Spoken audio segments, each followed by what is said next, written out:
NewsNation correspondent Alex Caprariello has been gathering all of this new reporting today. He joins me live now from outside of Terrell, Oklahoma.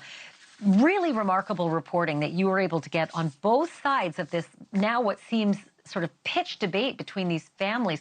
Tell me what you learned today. Yeah, really interesting hearing both sides of the story, one from family, another one from a very, very dear friend. We did the interview separately because I didn't want any sort of contamination of the things that they were going to say to me and their accounting of the story, but really great details from the both of them. I'll show you just very briefly. This is the cross that now stands on the side of the highway. Jack Newton, that best friend who is at the very center of this conversation, is the one who actually placed these crosses here on the ground. The house where the party was, Ashley, is less than a mile away that way. So really the story goes, as they are trying to piece it all together, is that at some point Noah actually just walked down this road at some point and his body was found not far from here. Let's begin with Jack's account, though, because Jack has a very different opinion about what happened than what his family members told me. And at the same time, he also shared new details about what it was like to have so much suspicion surrounding him and what it was like to pass a polygraph test. Take a listen. I ran over here, asked him if Noah was okay, and the semi-truck driver had his hands on Noah like this.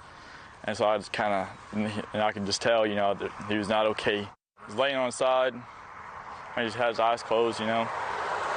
And he had a cut on his forehead. Like, it wasn't just like terrible, like, I mean, it was just a cut on his forehead. The top of his hair was scraped off his head, and there was blood on his ears. 100% in my heart think that he was hit. I think he got hit on the top of his head by a semi. And that shoe that was on good just stayed on. I don't know. I can't explain any of it, you know.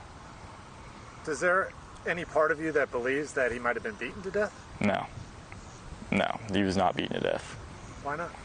Because just the injuries, you just could tell he's not. And I said, okay, I'll take a polygraph test. I took the polygraph test, and I mean, it was nerve-wracking, of course. I had these two things on my fingers. I had a butt pad and then my feet thing and these things around my chest. I mean, and I didn't even get to look at the guy. I was looking straight forward, and he was talking to me, asking me questions. There's a lot of online chatter, and I think that's the reason why they're asking for you to take a polygraph test about you and your father. I mean, tell me about what that experience has been like for you to have to handle that type of discussion happening all around you. I think the reason that I got brought into it is because, I mean, going through high school, you did not hear Jack's name without Noah and Noah without Jack. I mean, we were just always together. I mean, he lived with us for a while, and we were just always at each other's houses. And I think when everybody heard something happened to Noah, they just said, "What about Jack?" And just, I don't know. I don't know where all the crazy talk's coming from. Just sucks. Do you feel good to kind of be past that a little bit with the polygraph test? I mean, do you believe that you're past that or no? People saying stuff. I mean, people are saying like it's easy to pass a polygraph and stuff like that. It's just, I don't know. You can't really control what people say about it. You know, you just know what you know. And I've put my personal number on Facebook and said, if you want to talk about it, I'll talk about it. So what has these last 7 months been like for you? I mean, it's always been the hardest time of my life. And on top of other people saying everything, it's just been the hardest time of my life. And so if you could tell there from the very beginning of that interview, Jack was one of the very first people on the scene. He tells me that he was leaving to go fishing with his dad when he drove up the road, noticed all the activity, and then saw Noah's body right here, bloodied on the side of the road.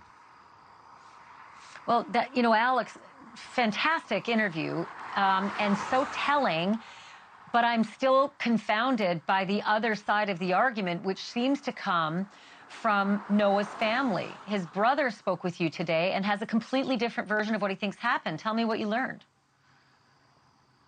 Yeah, while Jack is of the train of thought that this is most likely an auto pedestrian accident, a hit-and-run crash, which is something that law enforcement has virtually at least said that they have ruled out.